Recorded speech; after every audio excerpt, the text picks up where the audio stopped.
Здравствуйте! Здравствуйте! И этот графический разбор я посвящаю сильным мужчинам. Этот графический разбор, конечно же, актуален тоже для женщин, но сегодня я хочу в коем веке сделать именно разбор для мужчин. Обычно я рассказываю и даю материал для женщин и говорю, чтобы мужчины, смотря этот материал, переформатировали на себя, потому что, в принципе, у психологии во многих вопросах нет гендерного какого-то различия. Мы работаем с психикой, а не с гендером.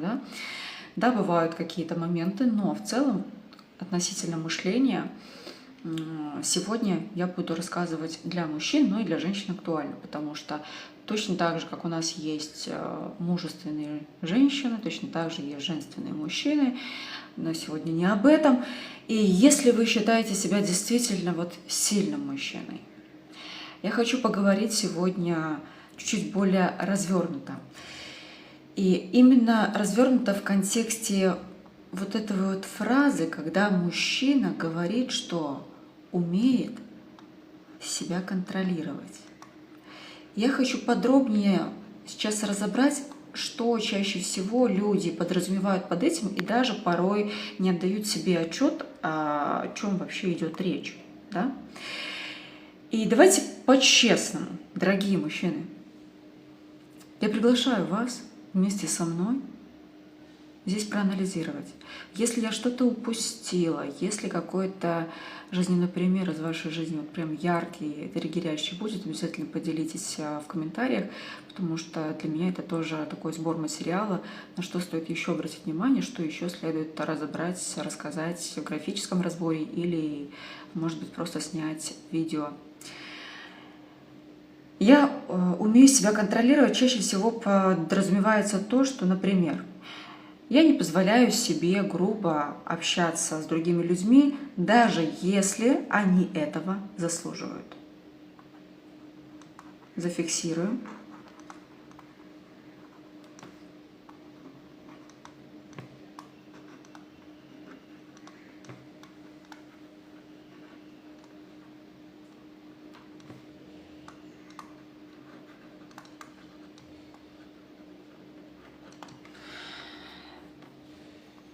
Следующий момент. Я сначала прям вам картину покажу общую, да? Мы соберем определенный список этих умозаключений того, что вы сами себе можете говорить, и тогда проанализируем каждый. Следующее, как может проявляться это умение себя контролировать. Ну, например, если меня предал друг, или партнер по бизнесу, или коллега, то я не стану злиться, да? То есть такая фраза: если меня предали, я не стану злиться. Ну, из разряда я не буду тратить на это свои силы.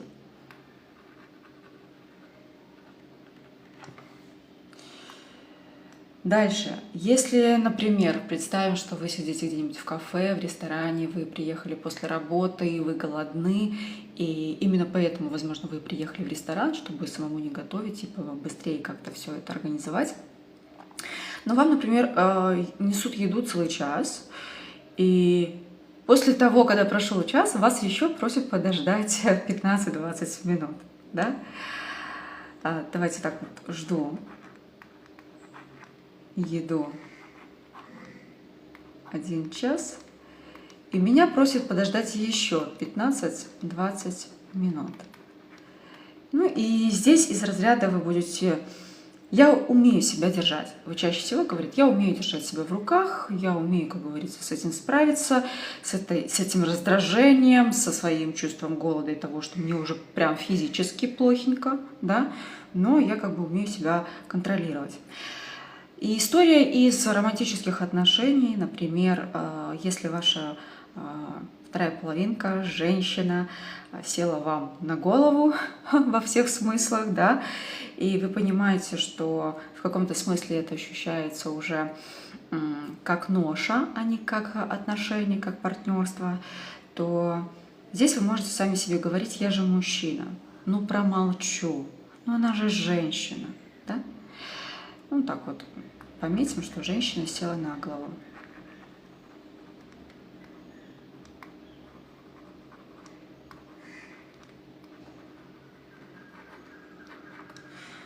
Ну вот остальные примеры я попрошу вас уже обозначить мне в комментариях, да, поделиться своими какими-то моментами, где вы считаете и где вы на данный момент видите и осознаете, что вы обоснуете, рационализируете свое поведение, как я умею себя контролировать. Вот прям очень попрошу вас, буду благодарна. Что же здесь мы видим? Я обещала вам разобрать прям, о чем здесь идет речь. Вроде бы это звучит в голове конкретного человека как то, что я умею себя контролировать. Да? И вроде бы это даже звучит как проявление сильной моей стороны. Но давайте по-честному. К примеру, первый момент. Я не позволяю себе грубо общаться с другими людьми, даже если они этого заслуживают. Вспомним в этом случае историю про то, зачем нам вообще с вами эмоции и чувства. Чувства, они, в принципе, служат как некий компас, куда вы смотрите, через призму этих эмоций вы смотрите, и конкретно для вас это информация. В первую очередь ваши эмоции и чувства – это информация. Это, если хотите, пусть это будет компас, ориентир того, это вообще история про вас или нет. Что я имею в виду, история про вас или нет?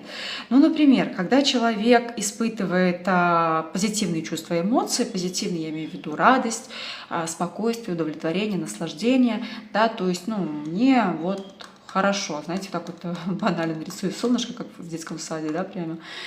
И это про то, что мне хорошо. То есть, по сути, ваши же эмоции вам просто подсвечивают, что, блин, ну круто, ты среди своих людей, ты в своих обстоятельствах, то, что тебе дает ресурс. То есть, вот это состояние «мне хорошо, мне спокойно», это всего лишь сигнал вашей, как говорится, системе восприятия, что все в порядке, здесь безопасно для твоей нервной системы, для твоей физиологии, психики и всего остального.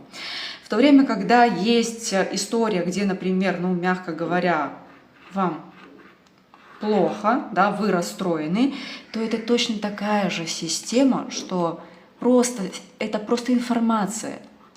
Это просто вам компас, показатель того, что ты заблудился, ты не в своей среде, не в своих обстоятельствах и, возможно, даже не со своими людьми. Что значит не со своими людьми? Это вы уже сами смотрите и оцениваете. Это, конечно, может потребовать больше времени, больше внимания с точки зрения рефлексии, анализа того, кто перед вами, почему этот человек перед вами и почему вам с ним плохо. Да? Но я пытаюсь сейчас вам подсветить в контексте вот этой вот фразы, которую вы себе говорите, что я не позволяю себе грубо общаться с теми, даже кто этого заслуживает. Да? Таким образом, получается, что вы вот эту вот свою систему информационную, именно вот компас, вы ее просто перечеркиваете. То есть вот эта гениальная просто система, которая встроена в нас по праву рождения, вы ее как бы обесцениваете, игнорируете, берете на себя излишнюю ношу, это даже не ответственность. Это излишняя ноша, которая чревата психосоматикой, да, и ну, ни к чему хорошему это не приводит в долгосрочной перспективе.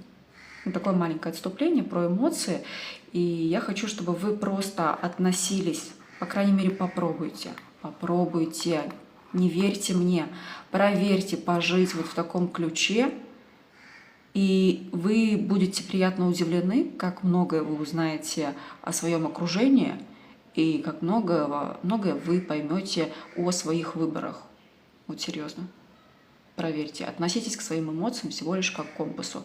Для того, чтобы к ним относиться как к компасу, конечно же, их нужно научиться распознавать, то есть понимать, какие эмоции я сейчас испытываю, какого хотя бы, так сказать, характера, позитивного или негативного.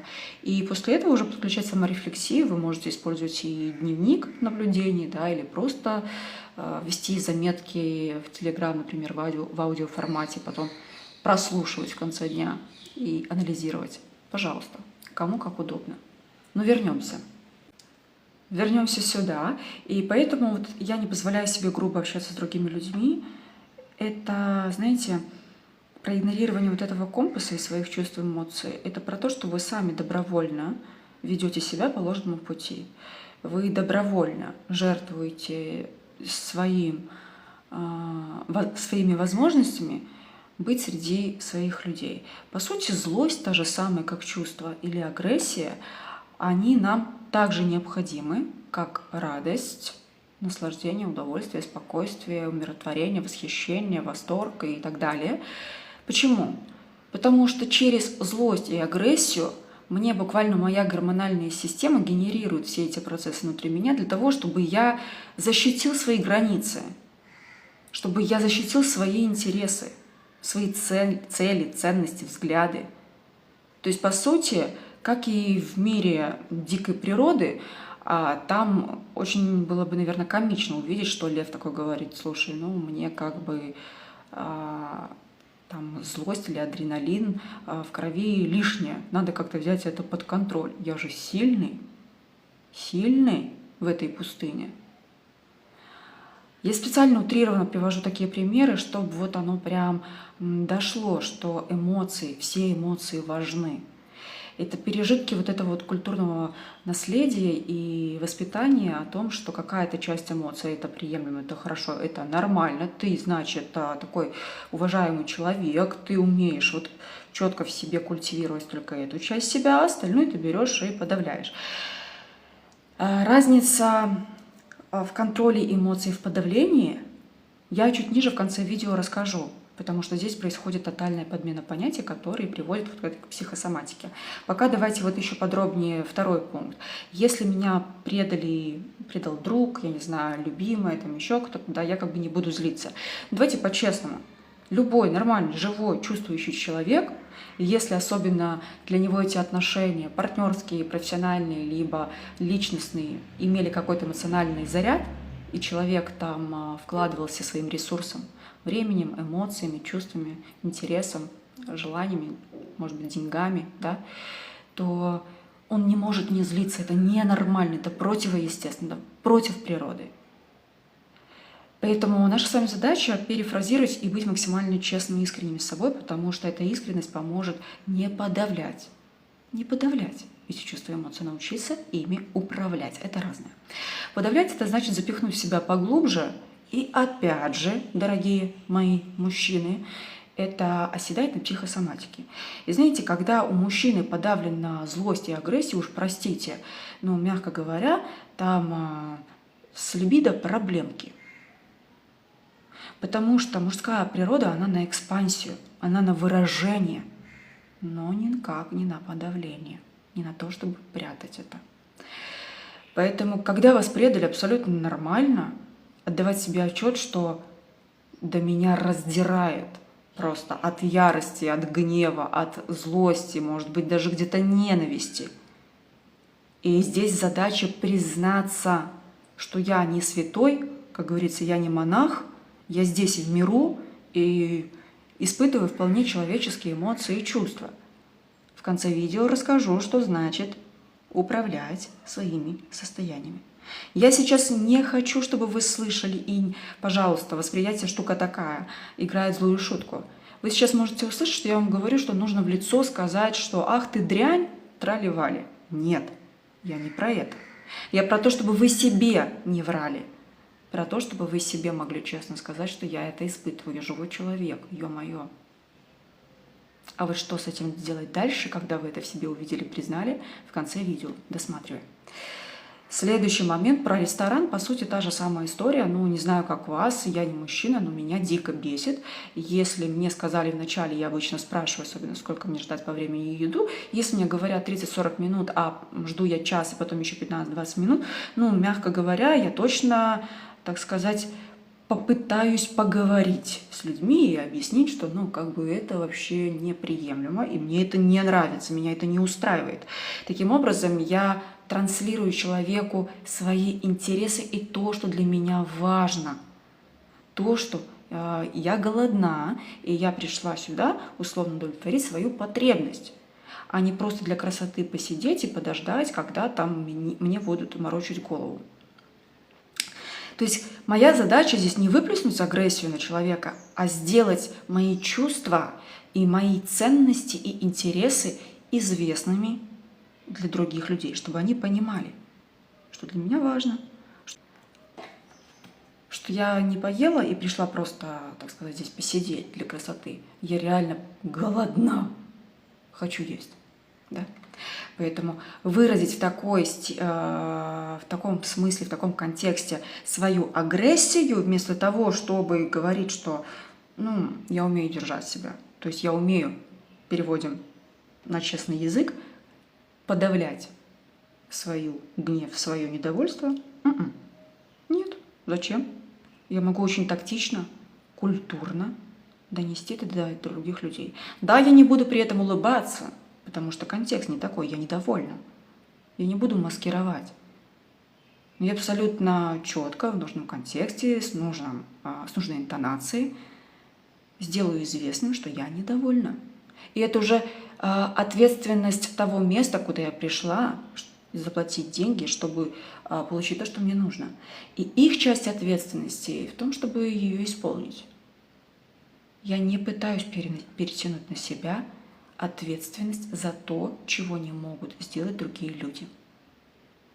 Это, конечно, такая достаточно, я здесь затронула отдельную глубокую тему, да, это про тему инфантильного окружения, потому что такое поведение, когда я пытаюсь брать ответственность за всех и вся вокруг себя и считаю, что я все понимаю, я все, как говорится, могу принять, я сильный или сильный и так далее. Нет, это не про это, дорогие, это тоже подмена понятий.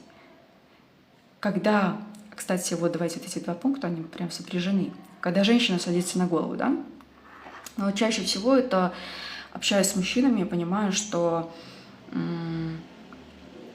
они могут преподносить даже своей половине, своей женщине, говорить, что ну ты же женщина, я все понимаю. А внутри на самом деле его раздирает. Его бесит, он думает, ну господи, ну как ты такие простые вещи не можешь сама сделать, ну что ты меня дергаешь по каждой мелочи, ну мне есть чем заняться, у меня бизнес, встреча, работа, я тоже пытаюсь как-то где-то вообще себя нащупать и что-то в этой жизни как-то развиваться, ну хватает у меня дел.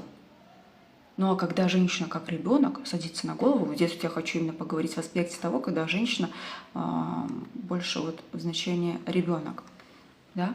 И почему я говорю, что это сопряжены две темы: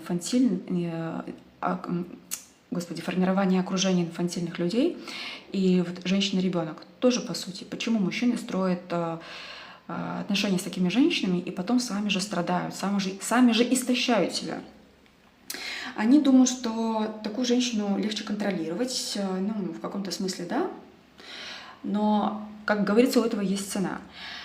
Когда человек берет ответственность за то, что делают другие люди, вот как в ресторане, что они чего-то не успевают, и из разряда «Окей, я умею себя сдержать».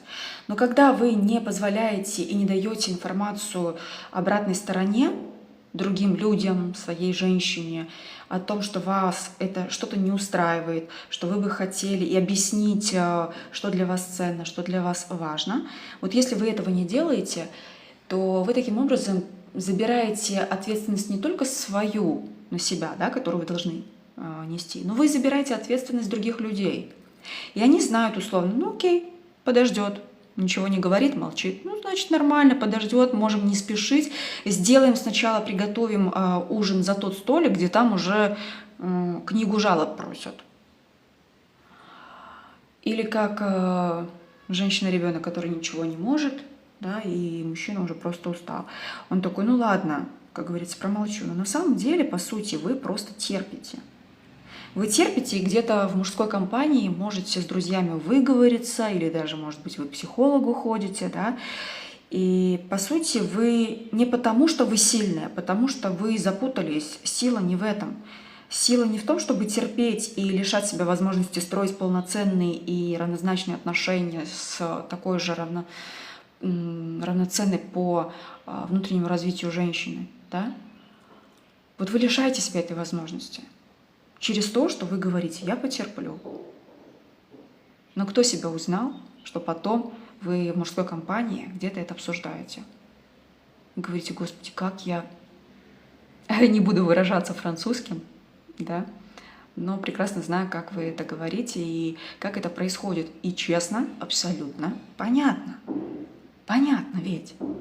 Ну какому человеку, не только мужчине, да и женщине, кому понравится волочить на себе еще одного ребенка, который ничего не может сам, постоянно дергает, отвлекает и ссылается на то, что вы сильны. Но здесь дело не в других людях. Я призываю вас к ответственности, раз уж мы уже говорим про самоконтроль, даже не самоконтроль, а самообладание. Да? Поэтому вот здесь давайте поподробнее про контроль сейчас. Я думаю, что здесь понятно, да, вот эти примеры, жду ваши в комментариях. Часто воспринимается как сила. Но здесь есть такая история подмена понятий. В чем здесь ошибка? Как мы уже с вами с предыдущего проговорили, да, я вам рассказала о том, где вы терпите, о том, где вы закрываете глаза, о том, где вы подавляете свои чувства, эмоции и просто перекрываете себе сами кислород. И, по сути, фраза «я умею себя контролировать», если быть честным, она бы звучала так: «Я умею себя заткнуть». Может быть жестко, может быть излишне прямолинейно, но есть ли у нас время размазывать здесь сопли по древу? Думаю, нет. Да и зачем? Так вот, контроль равно сила. В чем здесь подмена понятия? Пробегусь еще раз. У большинства людей восприятие и у мужчин в голове, что контроль – это я беру всю ответственность, свою и чужую, на себя. То есть, взваливая на себя не моя ответственность, вот так. Буду писать, называя вещи своими именами. Не моя ответственность, но я ее беру. Беру на себя. У меня вопрос. Даже если вы не знаете ничего о психосоматике, да, психосоматика – это когда та программа, которая у нас есть с вами в информационном поле, имеется в виду в психике, со временем осаждает тяжелым грузом в теле в виде какой-то проблемы с точки зрения физиологии.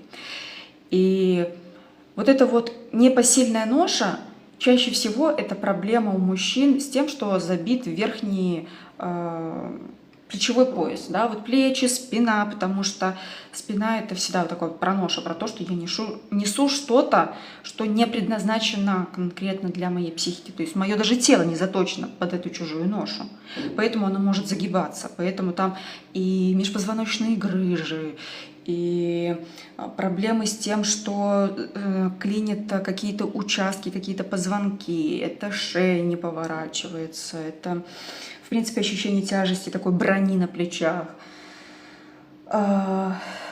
Проблемы с сердцем, если вы понимаете, что вы живете на каких-то диких скоростях, и нужно все успеть и всем помочь успеть, и этот ритм не посилен тому, чтобы ваше сердце качало настолько много крови, да? Поэтому могут быть проблемы с сердцем. Если что-то очень сильно завязано и вы переживаете эмоции, то это проблемы с желудком, это гастриты, язвы. Не буду сейчас на этом акцентировать много внимания, лишь хочу, чтобы вы уловили суть, как это работает. Потому что перечисли я здесь хотя бы даже 100 симптомов, это не факт, что я попаду в то, что у вас. Бывает у человека с непосильной ношей проблемы с ногами. Знаете, вот вроде бы проблема вен – это больше про женщин, но я встречала немало мужчин, которые вроде бы очень даже живчики, очень даже все хорошо, но вот у него проблема с тем, что вены на ногах просто лопаются, не выдержат, у него вот проблема. Господи, забыла, как это называется, это заболевание. Ну, в общем, суть. Суть в том, что это уже персональная, такая более глубинная работа, индивидуально пойти и погружаться, смотреть, как это связано конкретно у каждого человека. Дальше, контроль. Терплю, да? Это вот про терпение, про то, что я стерплю, я же сильный. Ну, согласитесь. Здесь я могу поверить, и не то чтобы поверить, даже знаю, да, это идет от воспитания. Ты что, не мужик? Терпи, что ты ноешь? Сопли подотри, да? Как там говорили. Особенно если родители были... Родитель, отец был какой-нибудь военный, работал в каких-то структурах, да, военных. Ну, мужчины знают, что тут говорить. Дальше. То есть вот это вот терплю, в самом деле, вам очень не понравится. Сейчас можете закидать меня помидорами, кидайте, не долетит, но мне нужно сказать. Терплю — это на самом деле вы жертва. Вы сами себя делаете жертвой обстоятельств. Что значит жертва? Жертва — это когда я не удел.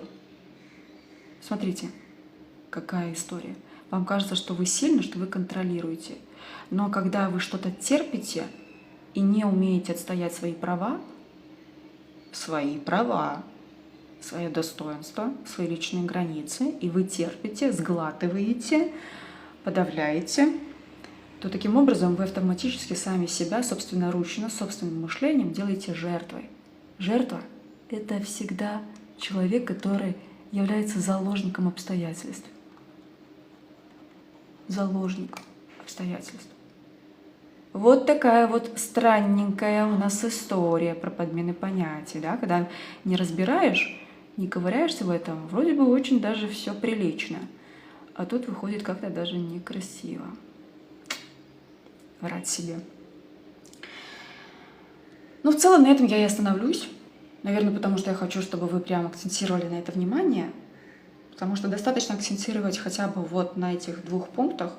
И если начать с ними что-то реально делать, то ваша жизнь изменится кардинальным образом. И это не пустые слова, потому что если вы докрутите сами маломальски цепочку причинно-следственных связей и поймете, что вы где-то начнете говорить «нет» вместо «да», где вы понимаете, что реально нужно сказать какому-то человеку «нет», «стоп, хватит на мне ездить», да, и отстоять себя, свои границы, почувствовать в этом свою силу, то другим людям это не понравится. И как минимум начнет, ваше окружение начнет сильно меняться, начнутся конфликты, это неизбежно, потому что удобные люди, они имеют вокруг много неудобных людей, за счет того, что они удобные. Как только они становятся неудобными, все, эти люди начинают ударяться друг от друга. Ударяться и отталкиваться. Тут, конечно, кто-то сталкивается с такой проблемой, прям приходит дальше в терапию и говорит, что вот, друзья уходят, или говорят, что я жесткий стал, еще что-то. И я хочу сказать сразу, что вы сами можете без меня просто докрутить историю цепочки причинно-следственных связей, да, как это работает среди людей в отношениях, и вы увидите ту глобальную трансформацию, которая вас не сможет не затронуть. Это факт. Это факт. Ну что, это я-то вам все рассказала, да? А где выход-то? Ну смотрите, выход есть. Есть. Есть. В чем он заключается? Первое. Дорогие мужчины, ну пожалуйста, ну начните вы уже отдавать себе отчет, что вы живые. Живые. Живые. Дайте себе обратную связь вот прямо сейчас. Можете ли вы вообще назвать свои чувства? Только, дорогие, чувства — это не мне холодно или я сыт. Чувства и реакции в теле — это абсолютно разные вещи. Если с этим проблема, напишите в комментариях. Может быть, прям нужно созов, не знаю. Либо в Телеграм переходите, быстрее будет в комментариях напишите. Я голосовым прям в аудиоподкасте дам эту информацию, чтобы четко было понимание. Поэтому, первое, расскажите себе, можете ли вы вообще распознать, что вы чувствуете вот сейчас, в моменте. Не когда вам хреново, а сейчас, в моменте. Назовите 5-7 чувств, эмоций. Первый момент – это осознание, потому что мы не можем работать с тем, чего мы не осознаем. Поэтому, когда вы осознаете свои чувства, эмоции, да, то есть вот вы их осознаете значение, я их вижу, я их вообще, в принципе, подмечаю, что они внутри меня сейчас происходят, случаются. И второй момент, как я уже сказала, я немножко проговорю сейчас, что на самом деле означает контроль. Контроль эмоций – это не подавление. То, чему учили многих нас, не только мужчин, и девочек, женщин. Контроль – это не подавление, это не убегание, это не попытка отвлечься, переключиться на что-то. Потому что переключиться, отвлечься – это тоже убежать. Контроль эмоций – это когда человек позволяет себе прожить эмоцию. И он способен ее выразить социально приемлемым способом. Еще раз. Контроль эмоций – это когда я позволяю себе прожить эту эмоцию. Первое, я ее вообще замечаю. Второй момент, я ее позволяю себе прожить. И вот здесь, как прожить эмоцию, да, потому что многие стопорятся, я уже знаю по опыту терапии, много людей терапевтировала, да, и терапевтирую. Прожить. Вот здесь я вас прям зазываю в Telegram, там есть гайд, очень коротенький, 10 пунктов, но просто очень удобно, чтобы я здесь не говорила и у вас не вылетело из головы. Там прописаны 10 пунктов не банальных, внимание, не банальных способов, особенно для мужчин. Ну и для женщин, которые живут по принципу именно мужского психотипа, прям вот зайдет. Очень крутые способы, прям реально помогают, ручаюсь. Переходите, забирайте. На 2 языках есть, если кому-то друзьям на английском языке есть, пожалуйста, тоже есть. Переходите, забирайте. То есть там ответ есть, как прожить. То есть вы позволяете прожить себе эмоцию, а далее вы выражаете ее социально приемлемым способом. Конечно же, здесь в этом видео я не буду затрагивать, это уже огромная история, да, как именно, что значит социально приемлемым способом. Если вы понимаете и на данный момент видите, то есть с точки зрения теории, уже предполагаете, как можно социально приемлемо не грубить, не портить отношения с другими людьми, но очень уверенно, четко, прямолинейно доносить свою позицию, поделитесь в комментариях. Будете делиться, будете видеть друг друга, накидывать друг другу идеи. Я таким образом увижу, что здесь все понятно. Если в ближайшее время прям есть намерение глубоко окунуться в эту программу, то напоминаю о том, что месяц март у меня посвящен самооценке. Мы будем заходить по субботам, будет групповая терапия. Групповая – это вот такие вот графические разборы я буду давать вам. Каждая суббота имеет свою тему. Тема отношений, бизнес, деньги, психотип других людей. Для того, чтобы понимать, кто есть кто и как строить эффективную коммуникацию. Там будут вот такие графические разборы, где я буду рассказывать тему.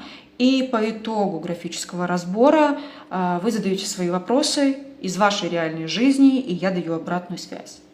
Вот такого формата. Если вам интересно, в Telegram переходите, там есть подробнее, расписано, какая суббота посвящена какой теме. Вы можете перейти на все 4 встречи, либо на какую-то одну выборочную, пожалуйста.